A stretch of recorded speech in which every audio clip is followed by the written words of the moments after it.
Rich is on negotiations, right? Yeah, me, you. Oh, yes, do it together. That's what it is. Rich, you're a friend. Yeah, then it's Rich. Yeah, that's it. I written it down, he written it down. That's right, I was.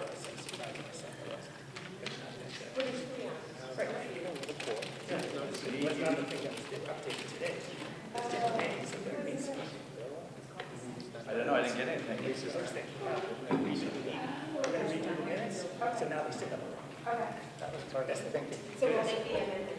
Please. Oh, so we've done it. That's, yeah. That thing, for some reason, oh, okay.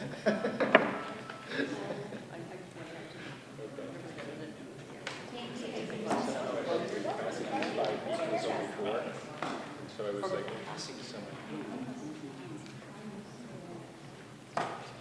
that's called supertizing. Is it? Yes, and you should be able to do it really well if you're a math teacher. Have you seen the math recovery stuff? It builds number sense, but they have lots of things where like they just flash a picture of dice and it'll tell you how many did you see? How many did you see?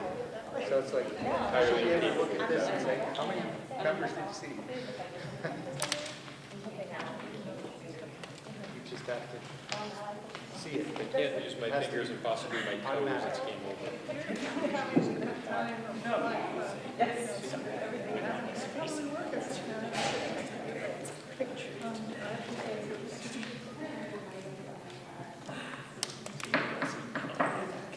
No, it was just, Good evening, everyone.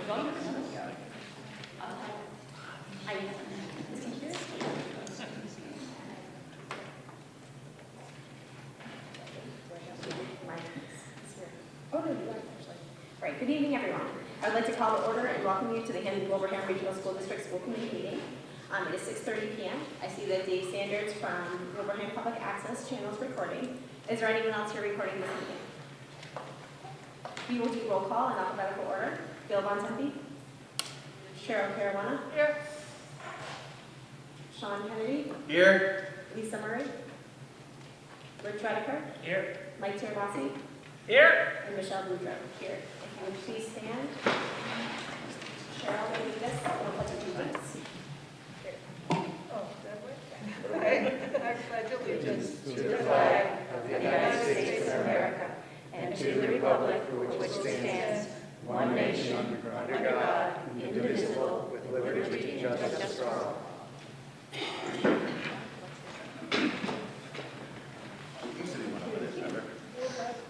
So we do not have a student rep available this evening, so we will begin with new business, and I will turn it to Dr. Provost.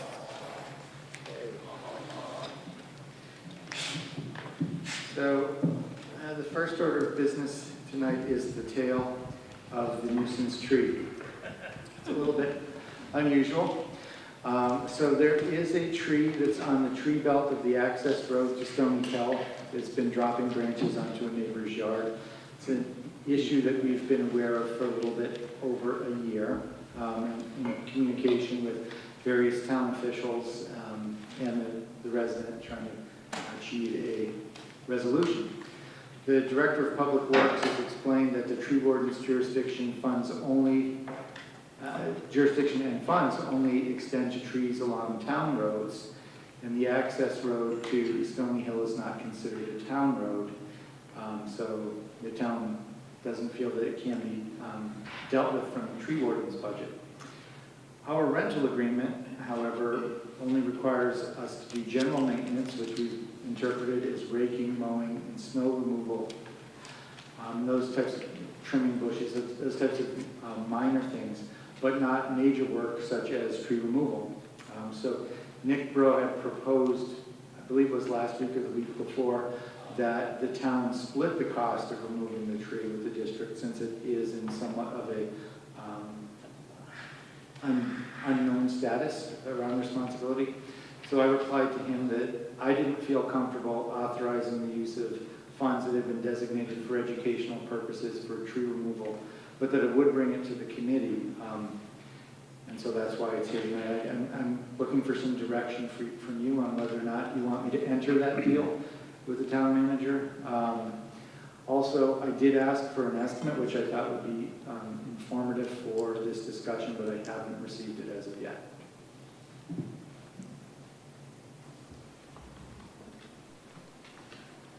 Maybe I'll start with a question. Does the tree and its falling leaves and limbs in any way pose a threat to the students in the school district? I don't believe it does.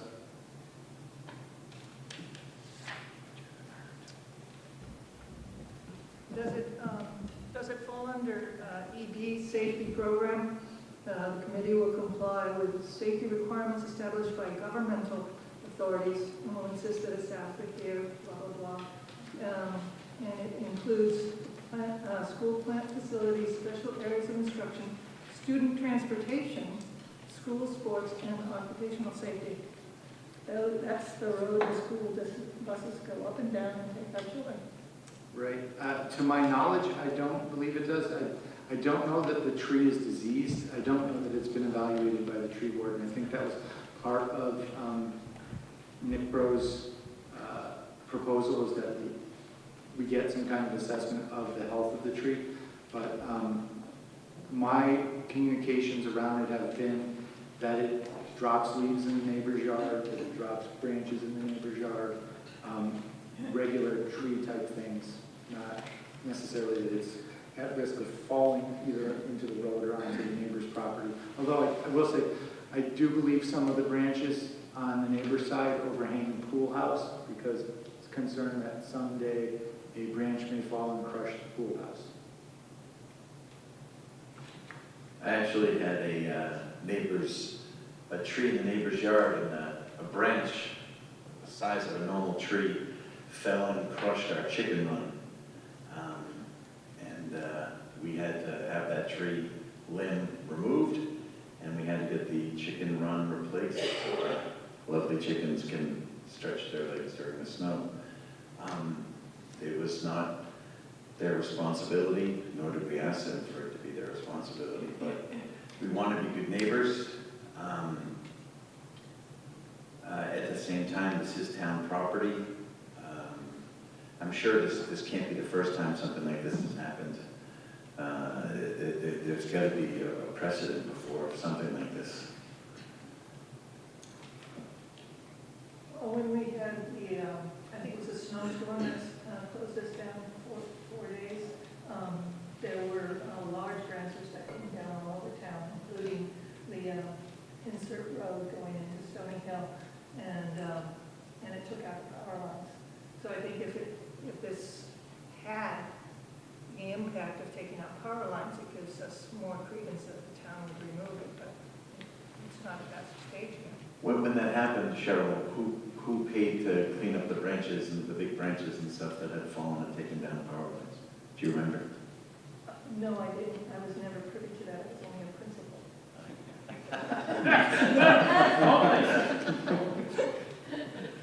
So this tree is on Wilbraham town property? Correct. Exactly. And for the record, Cheryl, when were you only a principal? Never. I don't know if it's appropriate that we blindly go into agreement to pay half of a bill where we don't know the amount. Although it could be appropriate for us to vote to not pay any. Correct. But this is the town of Wilbraham, and I think we need to be good partners with our town. So let's at least take this some couple steps further and continue the conversation, I would say. Is that okay, John? I'm here to get direction from the committee, so whatever you tell me will be okay. I want to just mention another thought came to my mind when I was hearing you talk about the chicken run, which is there could be another less costly option, which might be trimming the tree. You know, if there are some limbs that could be removed without removing the whole tree, there could be a lesser cost. So, you know, if one of the things you want me to do is go back and say we need a figure, I could say, could we also get a figure for trimming that might be less costly than complete tree removal? Are they talking talked to, and I don't know if he still holds this position, but I think it was David Graziano as the tree warden. He would be the person I would contact and see what he thinks. That was part of next proposal, was to have an evaluation of the tree done. Yeah, I think that's a smart move. He's very good at this one. We have a line item budget for the schools, and we don't have any money budgeted for tree removal or tree trimming, which is substantial expenses. If they wanted us to undertake this, we would have to then add it to the budget for next year, which we're already working on finding ways to cut more, or cut educational programming for the amount of money that that's going to be, which is tree removal could be $20,000 more. I would say if everyone agrees, that we would just ask that they maybe get a cost for trimming the tree and a cost for taking down the tree. And we can, and I don't know, I'll make some phone calls to some past school committee members and such to see if anything like this had happened before, what the precedent was. Everybody in favor then? Okay.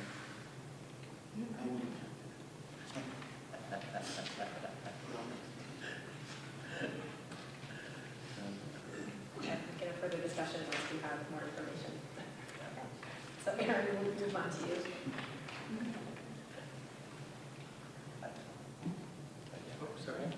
Is that me? Yes, sorry. Alrighty. So the first item on my agenda is the monthly budget report. You have the actual report and then a memo with the items I'm focusing on this month. You will notice in general, as the year goes on, as happens every year, more and more of the budget falls into the red. But we do have a number of items that are still pretty well in the black that are offsetting that. So overall, the budget, we are ahead of where we were last year by a significant amount. So my feeling is we're in pretty good shape. Line 3300, which is our regular transportation. So if you look at page 2, sort of the top section in the middle is line 3300. That is largely, that deficit is largely driven by homeless transportation. So McKinney-Vento is the homeless transportation program. We are obligated to provide transportation for students whose families become homeless. We have seen a significant uptick in this year. We haven't really budgeted much in the past. We budgeted a little bit going into this year, but we have had a significant uptick in that. So that's really the major driver for where that transportation is. When we have to do McKinney-Vento, we typically have to call a company that has vans, so the van pool, King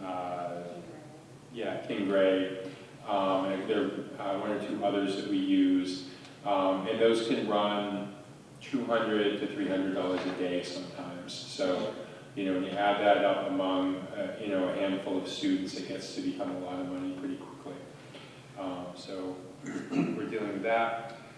3510 is athletics. We've had a lot of conversations on athletics over the years. I think it's important to recognize that the boosters have renewed some of their spending. So they just gave a check to the athletics department for, I believe, $24,000. That basically levels off their revolving account. So the athletic revolving account is relatively even right now. And last year at this time, it was in a significant deficit. The line item in our budget for athletics is in a better position than it was last year. So I think overall, we're, you know, we may have some deficit in the athletic revolving account by the end of the year, but it will be nowhere near the magnitude it was probably the past 2 years. So I think we're pretty good shape there. I keep talking electricity. It's been sort of our wild card. We are at the point where I was able to reduce our encumbrance by $100,000. I'm pretty sure we could reduce that encumbrance by more, but I'm trying to be conservative and give us a happy surprise at the end of the year. You know, so electricity, I think some of our numbers in electricity come from the fact that, and I've said it before, that maybe we anticipated the lights were going to be more costly than we thought in terms of budgeting and where we're ending up and what we've encumbered. So that's really it. That's, I think we're in pretty good shape overall. We're ahead of where we were last year at this time by a fairly solid margin. Do you have any idea what you're going to spend the remaining $350,000 of ESSER funds on? It's going to offset the above items, so what we'll probably do is pull some money out of some of the items that are in the red towards the end of the year and just spend off our ESSER grant that needs to be spent by June. So that's just budget support. It's not extra. It's supporting this budget. Copy that, thank you. Yep. There are no other questions. I will go to my second memo. My second memo comes from our auditor, who has suggested that we, on a regular basis, just let you know how much money we are holding in our student activities accounts. This isn't a line item list of every single student activity. It's just to let you know how much money we're actually holding on behalf of students. So at this moment, cumulatively across the district, we are holding $175,173.05 of student money. So that is student money for clubs. So you'll see the high school has $107,000 of that. The various student clubs at the high schools, events and things like that add up to that $107,000. They spend it at times. Some of those are class accounts. So the senior class right now probably has a decent amount of money as they're starting to plan for things like end of year events and proms and things like that. This is just informational. There's no action you need to take, and I will try to update you quarterly.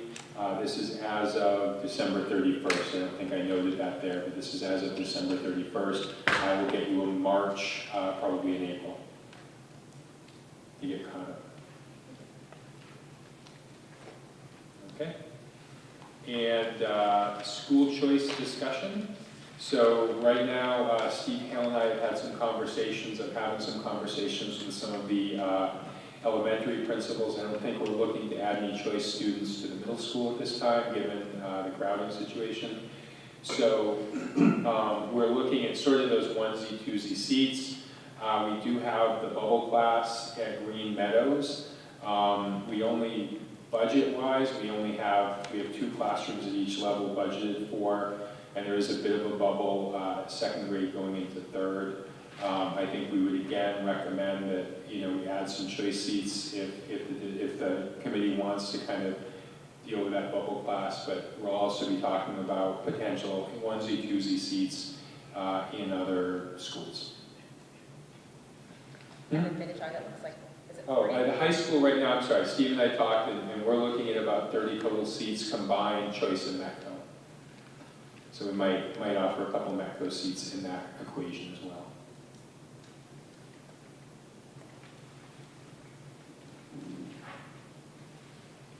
Questions, thoughts?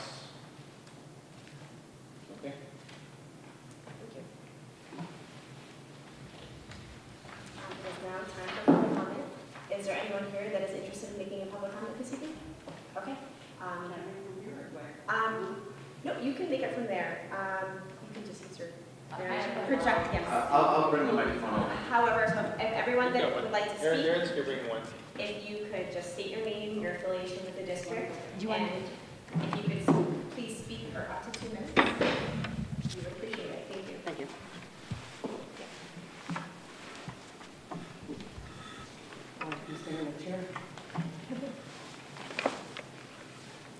Okay, I'm Mary Ellen Glover. My name and what else do you want? Just affiliation with the district. Affiliations resident. In light of the grade configurations that you're discussing and the changes to the regional agreement, I thought it might be helpful for you to have a historical perspective of where the district has been so that you can plan where you're going. Hamden and Wilbraham used to be one town. 150 years ago they separated, and Hamden became its own The reason for that separation was that Hamden sought more autonomy, and that it was very hard being the minor voice and not always prevailing on issues. 75 years later, we made an initial agreement to establish the regional high school.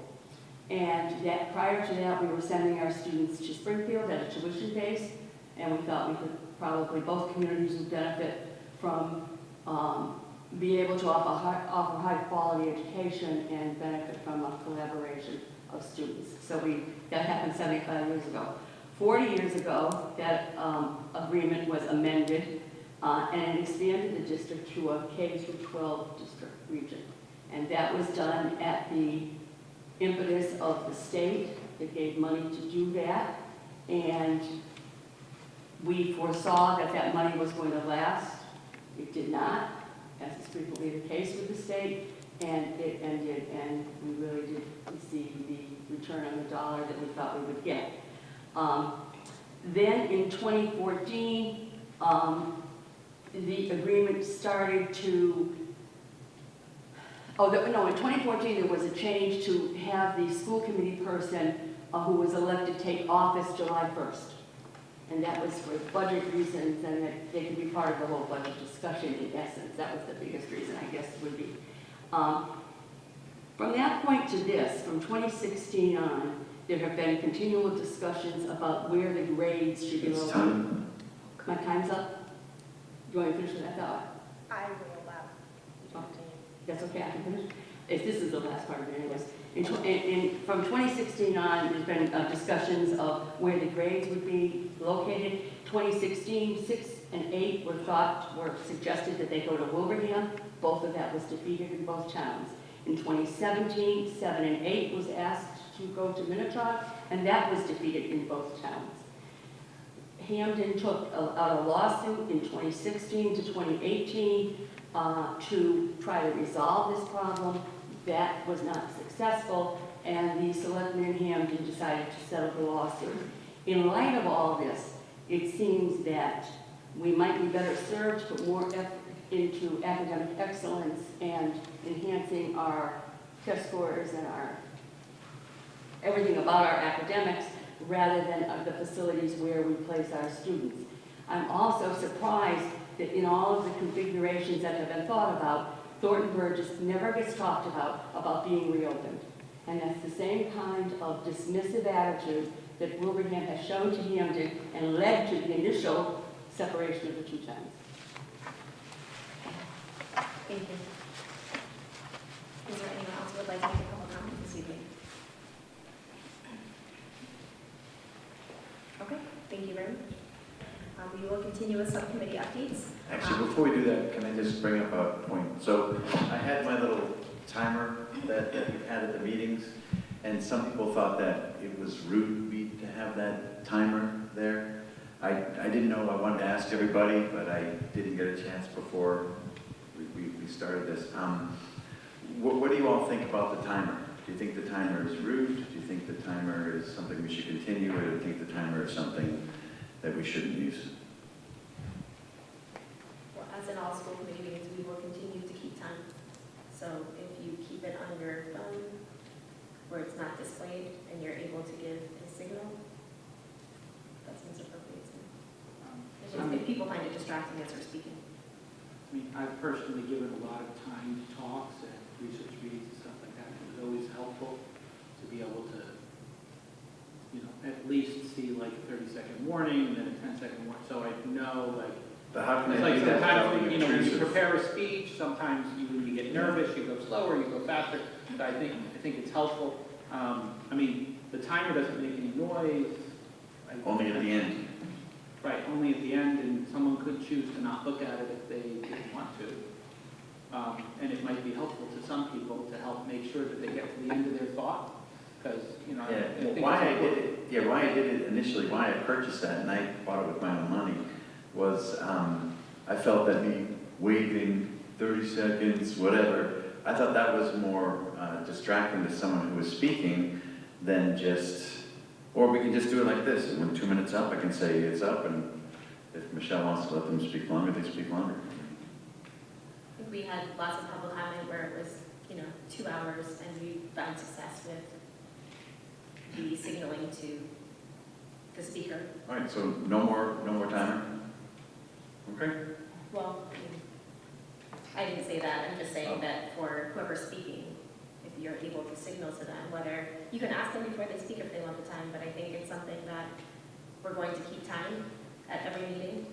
So if they would prefer All right, just I can to do that. I can signal, bring or the you want to timer. signal, I think we don't need to make. Yeah, and I can say, would you like the timer or me just to tell you when you're done? And we'll go from there. Okay, that's actually a good compromise, thank you. Okay, so we are going to continue with the curriculum subcommittee update. We will be having Steve Hale present the high school program of studies.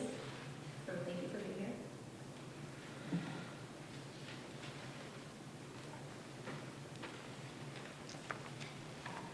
Thank you. I know we presented all the changes to the curriculum sub, and then we came back and presented the changes to the full committee. We then sent the full program of studies, which incorporates those changes, and the freshman program of studies, which we started maybe 5 or 6 years ago, is extracting what was important for incoming freshmen versus the whole catalog of courses we offer. We're there, and we're here tonight hoping to vote. I make a motion to accept the high school program of studies for the 2024-2025 school year. Second. Okay. Any questions or discussion? Okay. All in favor? Aye. Is anyone opposed? Motion carries 5-0. Thank you. And just another little note, if the tree does come down, I want to point out that I think 3 years ago, Aaron, we bought a milling machine for the applied tech department. And we need 2 trees a year to subsidize all the wood for our technology programs. And the kids have now learned how to run it. So we just, if it does come to that, we'll take the tree. It doesn't matter what wood the tree is? Will you No, take it down or just take it once it's down? I don't, we don't have a forestry class, maybe for the next program of studies class. Yeah, Think about it. good idea though. Thank you. Okay, so we'll move on to the planning committee. As everyone knows, the school committee and planning committee hosted a community forum on February 15th, 2024. And so the planning committee reviewed the comments and the diverse perspectives shared by faculty members, parents, and the residents of Hamden Wilbraham that were raised during the forum at our meeting on Tuesday, March 5th. We acknowledged the lack of clear favorability towards either of the presented options and the sentiment that going to the Springtown meeting may not be a feasible option at this time.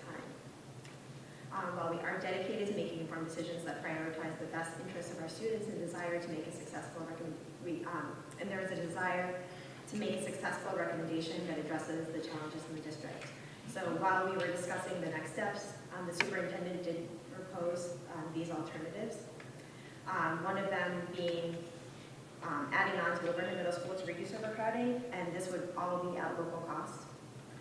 The second was ceasing transfer requests and adding on to Green Meadows, and there will also be additional cost implications for the additional teachers needed for those grades.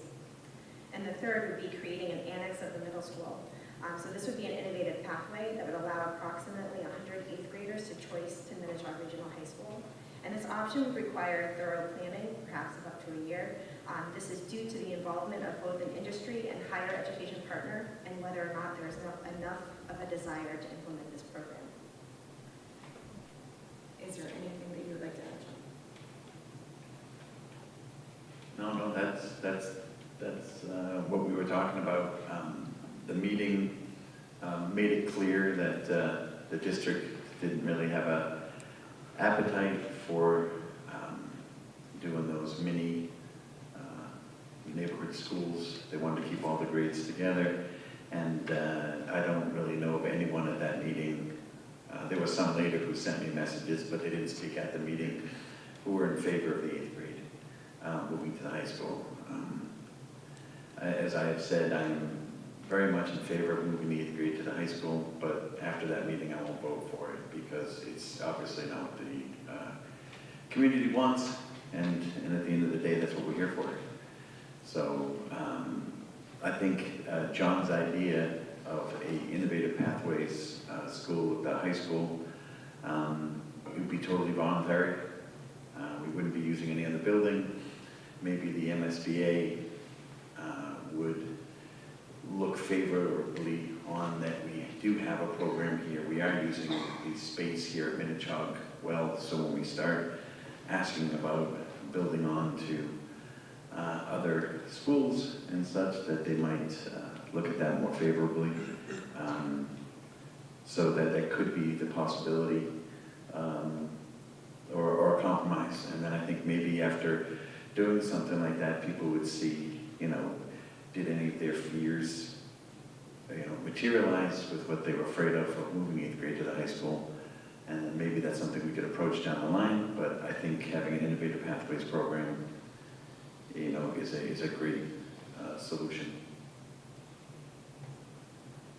So while we were talking at the planning committee, so we were wanting feedback and input from the rest of the school committee, and any additional thoughts that you had from that evening, and just deciding on where we go from here.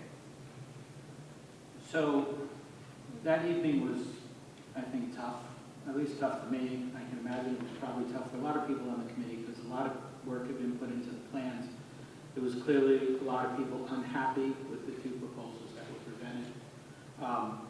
But later on reflection, I go back, there was one real positive meeting. I didn't hear any sentiment that thought it was a negative, that the fact that we really are regionalized at the middle school level. I think that people have seen and appreciated the benefits to the middle school students, the grades being together. And that was a theme also from the discussion, that people, one of the reasons people didn't want to see return of neighborhood schools is that consolidating an entire grade in one building, bringing those teachers together, bringing those students together at that level was a positive thing for a number of reasons. So, so after, sulking and, going home with the clothes and black and blue marks and so forth, I then reflected later on and I said, well, that was a real positive thing. I heard many people call for other options.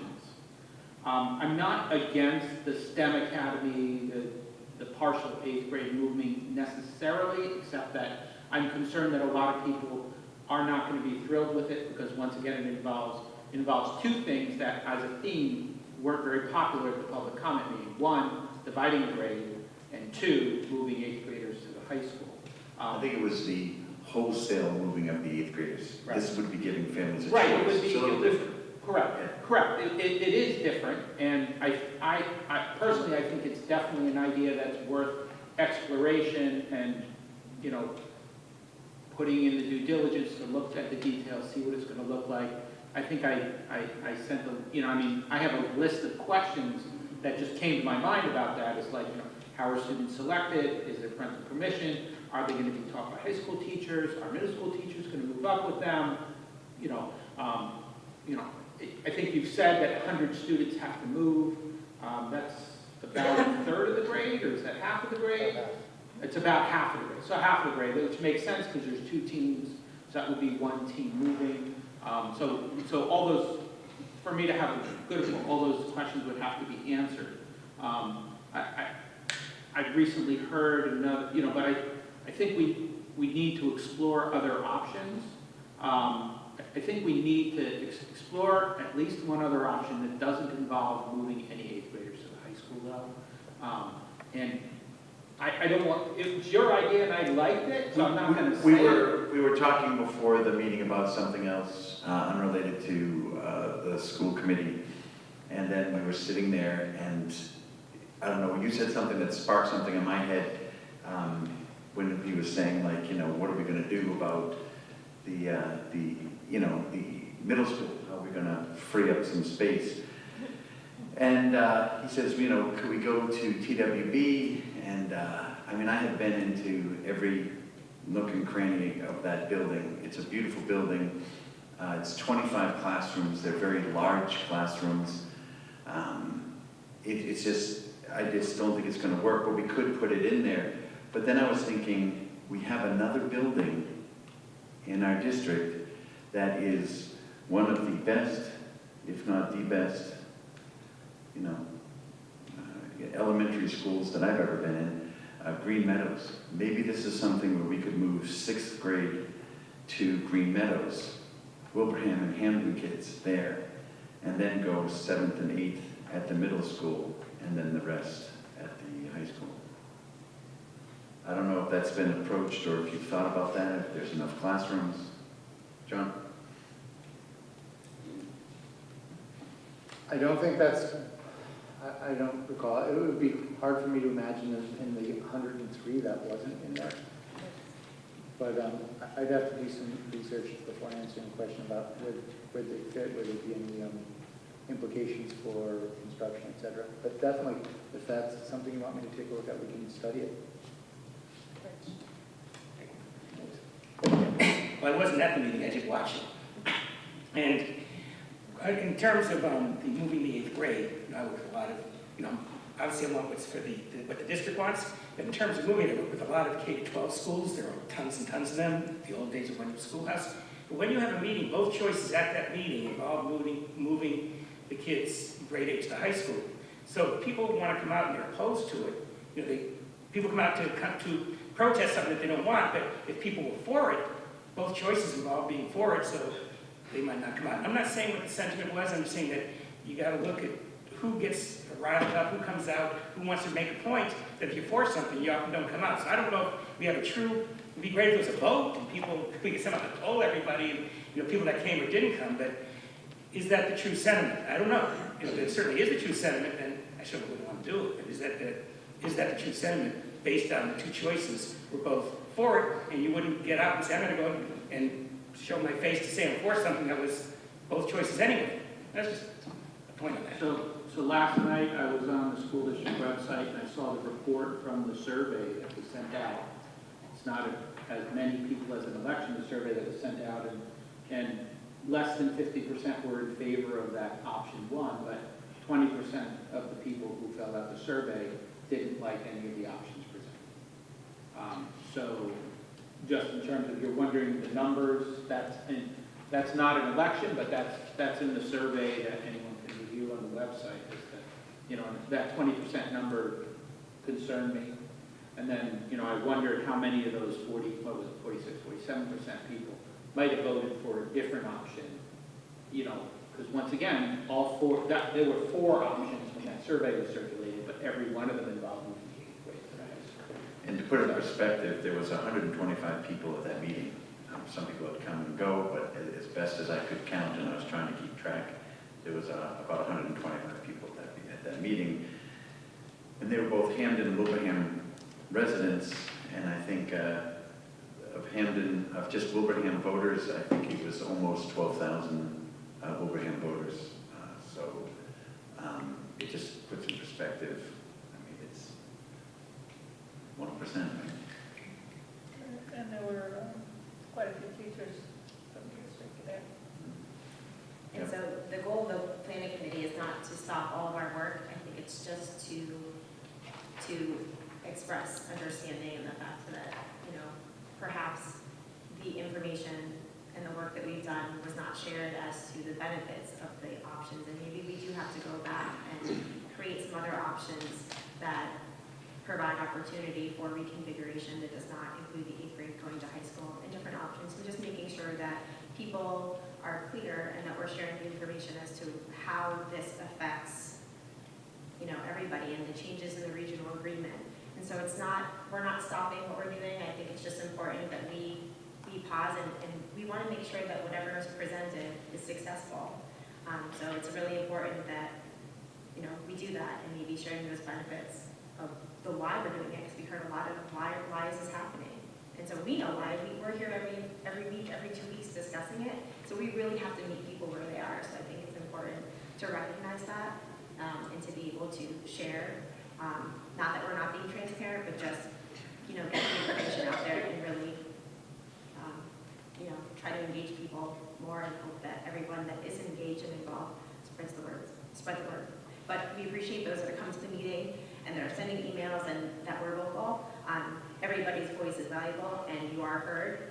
We have work to do, but possibly coming up with configurations. But also, if we do want the superintendent to explore the innovative pathways, it is a fair amount of work, and he would have to kind of put a plan together before. He can't blindly send out something saying, are you interested? He has to have all of the work done and then see if there's interest before we can move forward, and that wouldn't be something that would be immediate, but I can, if you would Sure. add to that. One of the things that I did in the break between the meetings was take a look at some other pathways that exist in the state of Massachusetts just to give people a sense. And so I just pulled down Hopedale's biomedical pathway because I think it's kind of an easy one to take a look at to explain the concept. So I'll just send those around.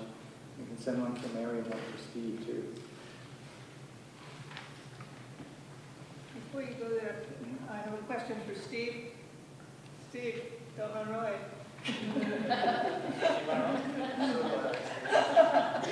I've never seen Steve run away ever. Oh, I have. A lot of the angst at that meeting was the movement from 8th grade to high school. How did the high school feel about having 8th graders up there with teachers and students? As your staff and what you could glean from students and parents?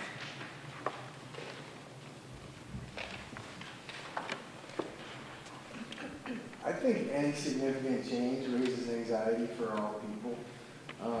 I don't think any of the anxiety I heard was that we couldn't accomplish it and accomplish it well.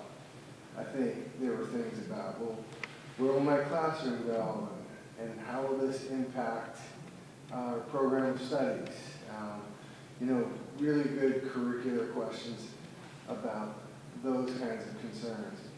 But I think there were normal, change-oriented anxieties, not anything about, I don't want 8th grade teachers coming up here, I don't want 8th graders coming up here.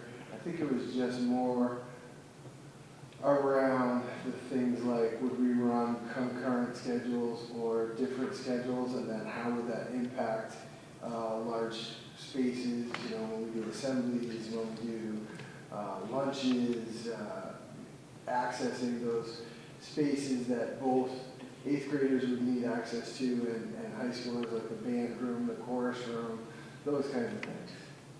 But none of the anxiety that I heard, and I can only speak for myself, was that we couldn't make it happen.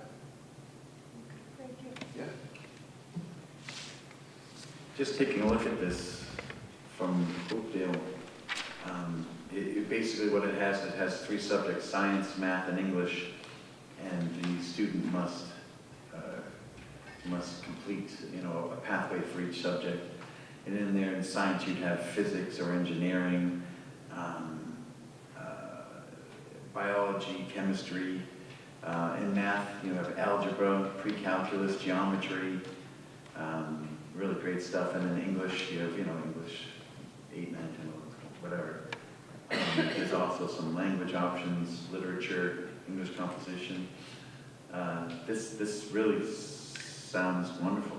And the big thing that, when we were talking to other school districts, was how do you make 8th grade matter on the high school experience? How do you really make it matter and do something like a pathway, like you were just presenting here, John? I don't know, I think regardless of what happens, we should have a pathway program, innovative pathway program. That'd be amazing, absolutely amazing. Thank you for the support of that. Just to talk a little bit about what this means is, the way I have talked about it in the past is you're essentially giving students a chance to declare a major in high school.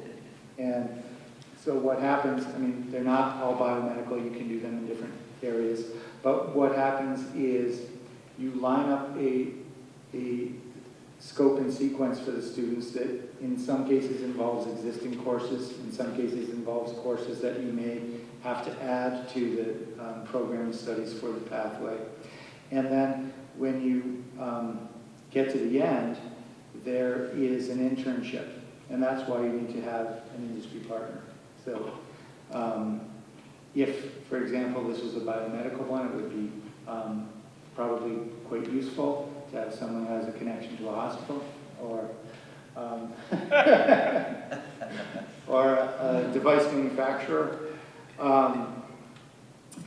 The other piece of this is that if you look at many of the options that are in boxes, you see AP options and dual enrollment options, because in the pathway model, you want students to have at least 2 college-level experiences before they leave high school. So that can be done either through the AP classes or through dual enrollment classes with a higher ed partner. And so basically what you're doing is you are filling up two pipelines of future learners and future workers. So the idea is the student would leave with some industry-ready credentials. So there may be some things that students could do. If you were in a biomedical pathway, we'd want to make sure that they had things that could be immediately useful in health-related fields, and that's a very wide field. I think it is the 2nd largest employer in Massachusetts. It's a large industry for our state anyways. And then also options for college enrollment, and that's why you have AP and dual enrollment courses built into the pathway. So this is just an example, but the difference would be that instead of starting this at 9th grade, which is what Hopedale does, you start at 8th grade. And let students sort of start a pathway to a college or career goal they have, starting when they're in 8th grade. I love programs like this. It's very impressive what I see. Would there be the opportunity for students if they got in halfway into it and said, this really isn't for me?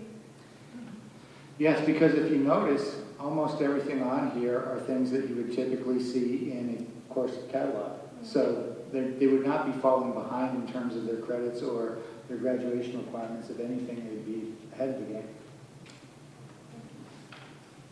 And we have spoken about this before, and I'll stand by. I talked to Mrs. Kennedy about it, and Nicholas as well. If something like this were to come about, if he would be interested, and he would be interested in applying. So that's one family. Now we need 99 more.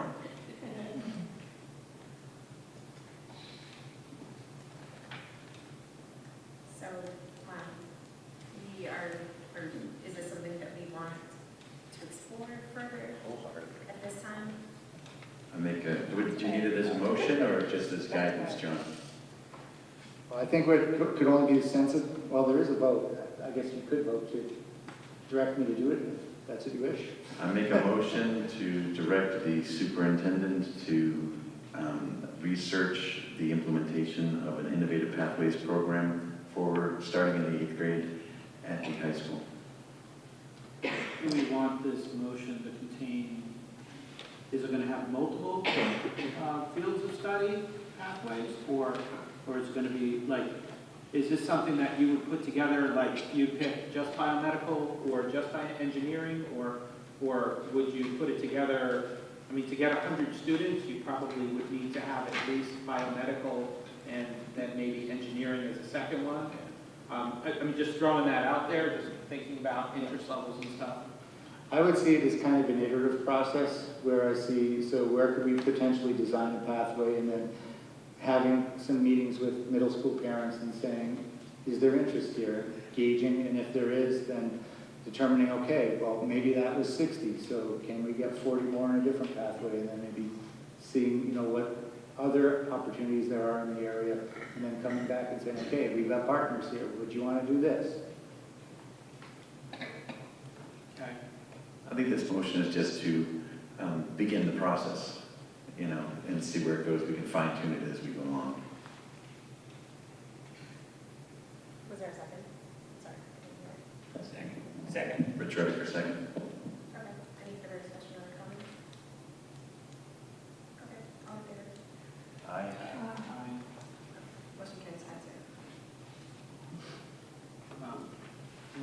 John also be looking at other paradigms? We will continue to have our planning meetings. We will not be meeting until after the 25th. So there will be further discussion on other options. Right, yes. Okay. Any other comments or questions? Okay, we'll move on to the Finance and Operations Subcommittee. Sean? We just had a meeting before this meeting, Finance and Operations, and I think that Wilbraham has put, what was it, $1 million increase for our budget in a time when things are really tight, and we are roughly 1.3 million at this point. There are some things that might end up being a good guy for us and decrease some of the expenses that we have coming, particularly for some special ed reductions. Keep in mind that these special ed reductions, I believe, are students that might be moving out of the district or such. It's not denying anyone's service or in any way not fulfilling our obligations. So we set another meeting for the 12th where we will be talking about what these changes look like in more solid form as they actually happen. $300,000, that's something that to go in only $300,000 apart on a $54 million budget is really a great accomplishment. Hopefully we can, make some cuts that won't necessarily be student-facing or hurt the students, but that we can, live with as a district, and or maybe the town can step up a little more. Whatever, we'll come to that compromise when we meet on the, what is it, the 23rd? When are we meeting, Hampton? I mean, Wilbraham for the... Next Wednesday. Next Wednesday, whatever next Wednesday is. And so that was good. The other thing, that there was a new thing brought to the table. It was proposed, I guess, in January to the capital subcommittee for Wilbraham about the fire alarms in Sewell Road and Wilbraham Middle School need to be replaced. The manufacturer is no longer making the parts that we need to replace those, so it will be a running side by side, get it replaced. So what we were thinking is to, because of some proposals that we have going, is have them fix the replace the Sewell Road fire alarm system, and then take the parts from there and use it on the Wilbraham Middle School fire alarm system to keep that going longer, as potentially that might become a regional middle school. And that was something that was new, and that is going to be, if I remember correctly, $300,000 would be the cost to replace the one at Sewell Road, and if we replaced it at Wilbraham Middle School, it would be roughly $500,000. No? It's Backwards? For Sewell Road, it was approximately $500,000, and Wilbraham Middle is approximately $750,000. Oh, okay, I misunderstood. So $500,000 and then $750,000. Is that correct? Yes. Yep. Okay. So that was a $500,000 expense that wasn't really on our radar, and that took away a lot of the wiggle room that we have in dealing with the towns, especially Wilbraham, on the budget. So we have to see how that plays out. But it looks like the best option would be, if capital can come up with it, is that money to replace. I mean, we have to replace it. It's the fire alarm system at Sewell Road. It has to be replaced. Does anyone have any questions, or do you have any comments about anything I've said? No? Next meeting? And the next meeting is on the 12th. We're going to meet, oh, that's what it is, it's the 13th is when we're meeting. So we're meeting on the 12th to go over, hopefully we'll be able to streamline the numbers a little more, to be more like what the budget's actually going to be, so that we can bring it to finance on the 13th, which is that Wednesday. I believe we're going to present around 7:30. The meeting happens, I think the meeting starts at 5. We'll be presenting at 7:30.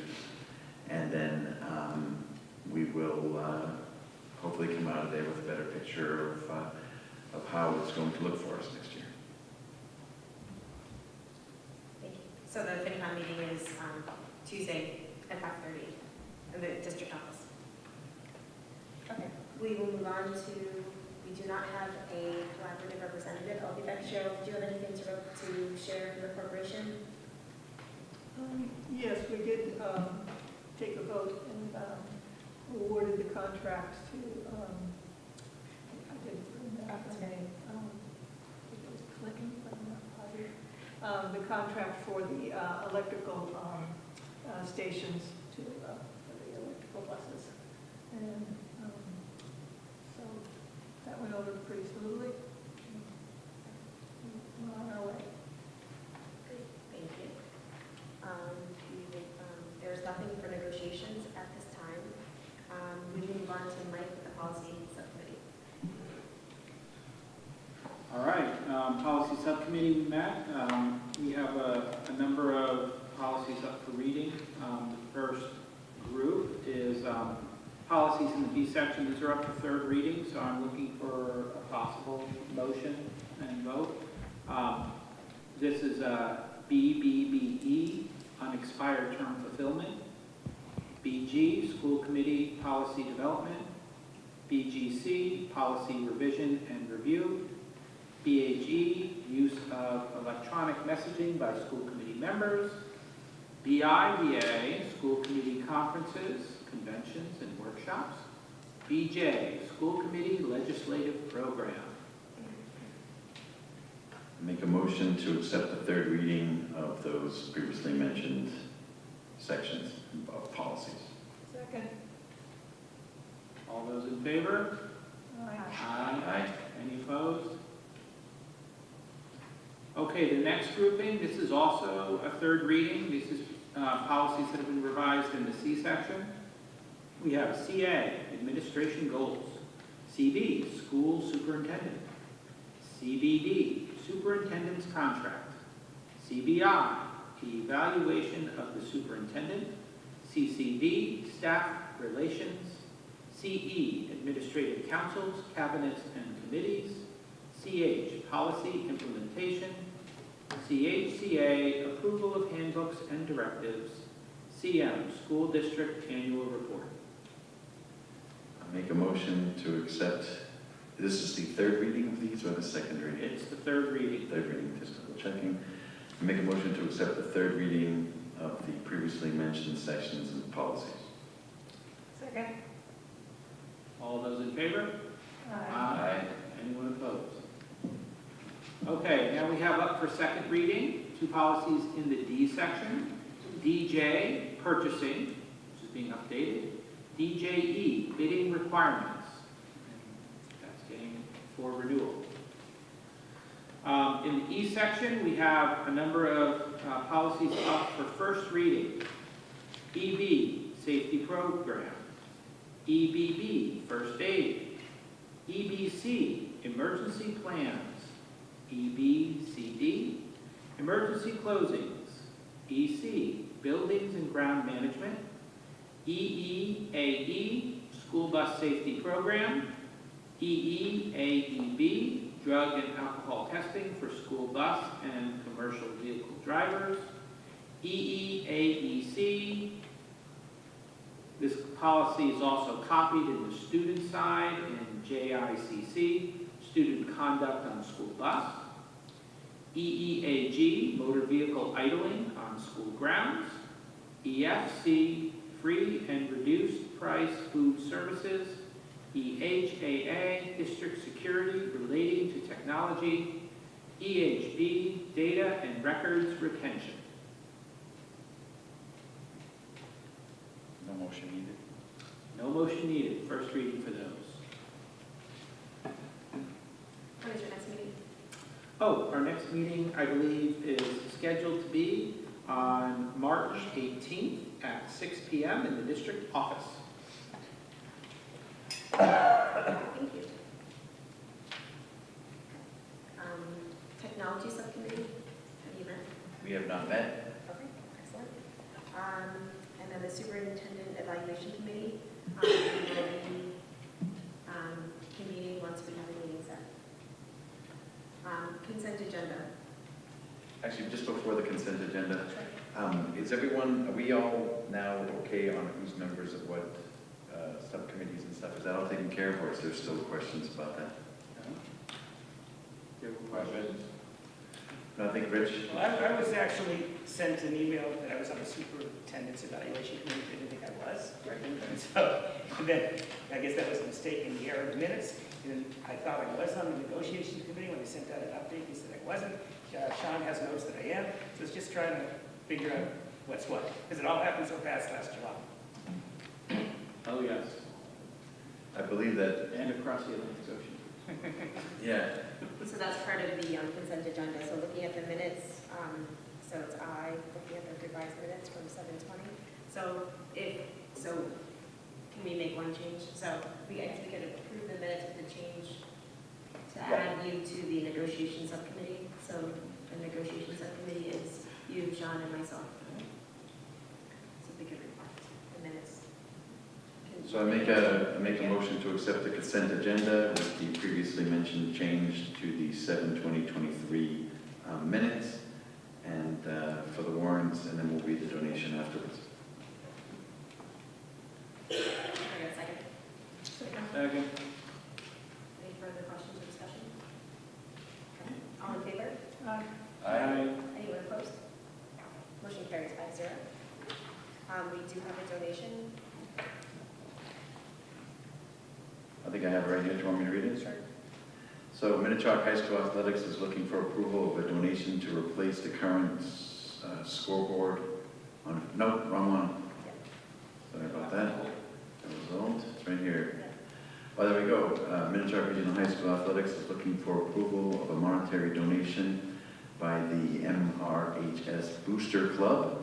This donation is part of the agreed upon reimbursement for Minnetonka Athletics equipment purchases. The donation is valued at $24,062.81. Amazing. And will be deposited into the athletics revolving line.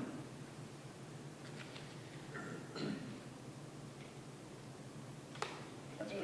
Yeah, I just did a motion. I think we already did the motion, right? Yeah? Do we want to do this as a separate motion, or? Sure. I make a motion to approve the donation of $24,062.81 from the Booster Club to the athletics purchase. Second. Questions, discussion? All in favor? Aye. Anyone opposed? Motion carries 5-0. Thank you, Boosters. Beautiful donation. We move on to the superintendent's update. Thank you. Let me begin with the enrollment report. Our March enrollment is 2,861 students, a decrease of 3 students since last month. And now turning your attention to the screen behind you. I've included the results of our mid-year literacy screenings, which were completed recently, to provide a glimpse into the functioning of our MTSS program. When I introduced this initiative to the committee, I was asked about the measures that could be used to judge its efficacy. At that time, we had the beginning of year screenings, and I explained that what I would look for is movement of students from below or well below benchmark performance on the screening measures to at or above benchmark scores. And I'm happy to say that that's what we're seeing. Sorry, John. We're seeing Aaron's I thought you wanted the slides up. email, I think. I thought you wanted those pictures from that. Do we have your password again?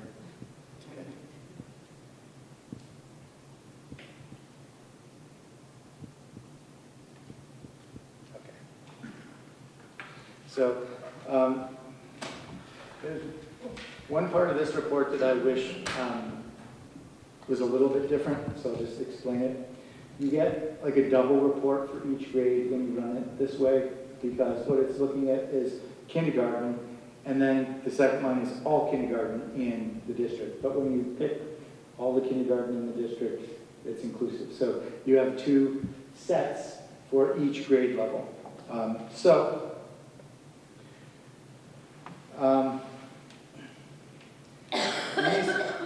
These are what we call composite scores, and they summarize student performance on a number of subtests. We're looking here at reading performance. So it's not the most precise way of looking at reading growth, but it gives you a chance to take in a lot of information at a glance. Each of these pairs of graphs shows where students fell on the universal screening measures in fall, and then again when they were given halfway through the year. And in every grade, we saw movement up the achievement bands. To point out some of the more dramatic shifts, I'd start by directing your attention to the kindergarten results, which are right at the top.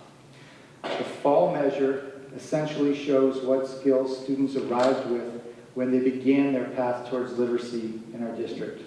So as you'll see, about 2/3 of kindergartners are below benchmark when they enter kindergarten in the fall. But after just a few months of instruction, they flipped that. 2/3 are either above benchmark or well above benchmark. In fact, we have about 1/3 who are well above benchmark by the mid-year point. And you see the same kinds of shifts at all the other grades with the percentage of students who are moving up shown from fall to winter. And another thing I'll point out is the benchmark itself shifts from fall to winter to reflect the learning that we would expect students to experience during that time. So what you're seeing is more students performing higher on a higher standard than were able to perform higher on a lower standard. The other thing that I'd like to just point out is 4th grade, and I'd like you to take a look at the group of students who are doing well above benchmark from fall to winter. And so you can see there, that group more than doubled from 38 students to 93 students. And we still have half a year to go. So I want you and the community to know that staff is putting so much effort into literacy and numeracy, and these results are the fruit of their effort. And I'm intentionally saying staff, because when I go in to observe schools implementing the MTSS program, it is teachers for sure, but not only teachers. It's paraprofessionals, it's other support staff, it's all hands on deck to make sure that students are able to read and write and apply mathematics concepts at a very high level. And I'm proud of the work the staff is doing, and I can tell you they're proud of their students. I had an opportunity to be in a classroom recently where a teacher was doing one of these things we call progress monitoring. So if a student is receiving an intervention, they get tested more frequently in order for us to track their progress and make sure they're growing, make any adjustments if they're not growing. And the student made such a large leap up from the prior progress monitoring measure when I was in the room, the teacher literally became emotional. Also, I can tell you that I had an opportunity to see a portion of the Amplify CKLA training, which is our literacy training, as you know, earlier this week. And in that training, teachers are looking at their student level data. So not the whole district, their own students, and not the composites, but the subtests. So much finer grain analysis than this. And I tried to leave the room because I was wanting to try to hit as many professional development sessions as possible, but I didn't make it because teachers kept saying, come over here, look at my students' scores. I mean, they wanted me to see the growth that students were making. And they're just so proud of the strides that the students are making. And it's so motivating for the kids and the staff and for everyone involved, for me as well, to see this. So it's a real pride point for us. And you know, it's an update on MTSS, but it's more than an update on MTSS. It's a shout out to all the great work that's happening in the district. So while I'm talking about Pride Points, we can make the transition, sorry, Aaron. Before you do that, can we just give a round of applause? Absolutely.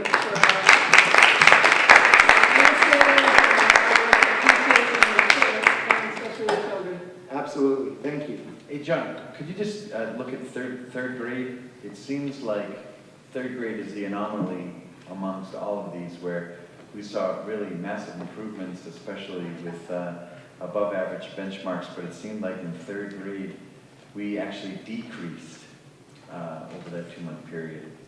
So if you want to put it up again, Aaron? Yes.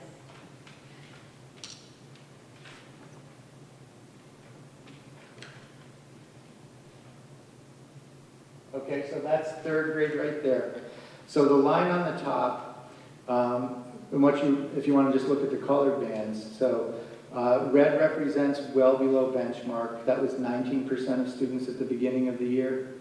By mid-year, that had reduced to 16%. Yellow is below benchmark. That was 17% at the beginning of the year. By mid-year, that had reduced to 15%. And you can see the green and the blue grew in proportion. Now, the well above benchmark did shrink a little bit, but it's really those green and blue bands that we're looking towards because those are the kids that are on track or above on track for their grade level.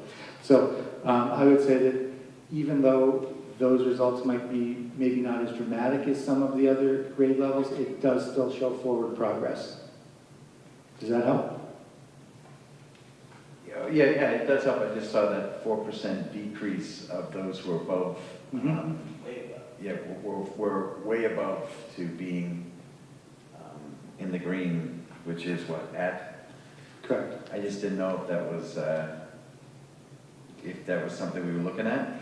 It's definitely something to keep an eye on. One of the things that we're doing as part of our MTSS program, as you know, is trying to provide extension activities for students who are ready for more. We've seen that in a lot of schools with book clubs that we're providing for students who are showing they're ready to take on more advanced literature. We're doing, in grade 3 in particular, we're doing some science extensions for students who are ahead in math. So, this is one measure, and I would say that, that small difference in the number of students in the blue, to me, is not so concerning because I'm seeing the movement of students out of red and yellow. And we had an increase for red and yellow or a decrease of 5%, but then we also saw a decrease of 4% in the blue. So yeah, if it's just an anomaly, that's fine. It was just something that did jump out at me. Mm-hmm. Thank you. You're welcome. It does not take it all away from all the work that the district has done. It was just something I just wanted to bring up because it's obvious. Thank you. Sure. Thanks for checking in on that. So now we'll go back. We're challenging tonight. Okay. So as I was saying, we're talking about Pride Points. I'd like to announce this year's recipients of the Excellence in Teaching Awards. This is a special award because these are teachers who are recognized by their peers as achieving a high level of professionalism, efficacy, and excellence in their work. And they are Allison Baylog, a special educator from Green Meadows School.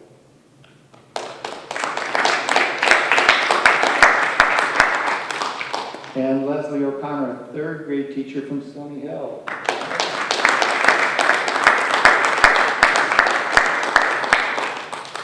And Isabella Whitehead, a fifth grade teacher from Sewell Road.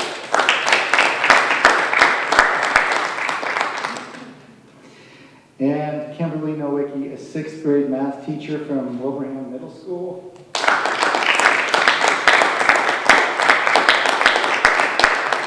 And I actually had the opportunity to present that award to her in front of the whole school during the morning show where Nicholas was interviewing me. So that was a really great way to start the Friday. So congratulations once again to all those teachers. And that's my report. Oh, radio show, there it is. It was really cool. She had no idea because all go down to the show, but it was really cool. So for future agenda items, we do have to interview the director, the successful candidate or candidates for the director of student services position.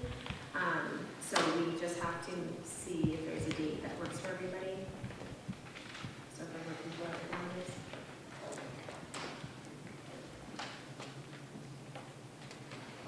Which week are we looking for a date?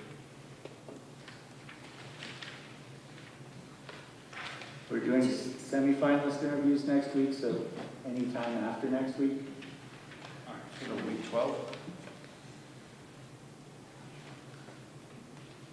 so we're talking like the week of 18 to 22? Potentially. The 18th, there's a finance and a policy subcommittee meeting at night. Tuesday night is good for me. We're doing school committee on the 21st, correct? Yes. School committee is budget hearing. That's a budget hearing. Yeah.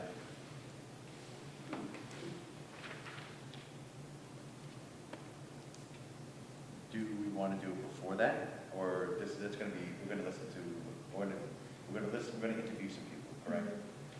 So we're going to need several hours for that. All right. Any day I can make it. Does that make work for people or with the following week of the 25th? Not the 25th, but that week. Yeah, let's do the 28th. It'll also be on a Thursday, and the week after the school committee meeting on the 28th. Is that good for anybody? I'm available. John's available. Sean's available. Rich? No, this is the whole committee vote on the. Will you be available, like, call in, or you wait? I've got the 27th, I'm off Wednesday, the 27th, that's all. How long are you away for? All right, yeah, so Rich is going to be 15th to the 5th. It's going to be. All right, so Rich is out from the 15th to the 5th. So if you could be remote, we're still looking. 28 is good with you? Why don't we try for the 28th, but we still have two committee members that are not present, so what we can do is, if we have consensus here, we'll wait to hear from either two members, and then we'll send an email about possibly the 28th. Okay. Are there any additional future agenda items that anyone would like added to the agenda? Just as a reminder, we do have our budget roundtable on the 25th at 5 o'clock p.m. We'll have our state legislators here and representatives, as well as many representatives from both towns, Board of Select, capital planning, FinCom and advisory. So that's here on March 25th at 5 o'clock p.m. If I may just make a quick, so I want to thank Mrs. Kennedy. It's her birthday today. As she said, she's 23 years old. And I'm not that great in math, so I guess that works out. So we're going to be celebrating on Saturday, so she did give me the night off to come here to these meetings, so I'd like to thank her publicly. Thank you. Future agenda items? Okay, if you feel free to email. Okay, may I have a motion to adjourn? So moved. Second. We will do roll call. Cheryl? Aye. Sean? Aye. Rich? Aye. Mike? Yeah. Myself, aye. We are adjourned 7:47. Thanks, everybody.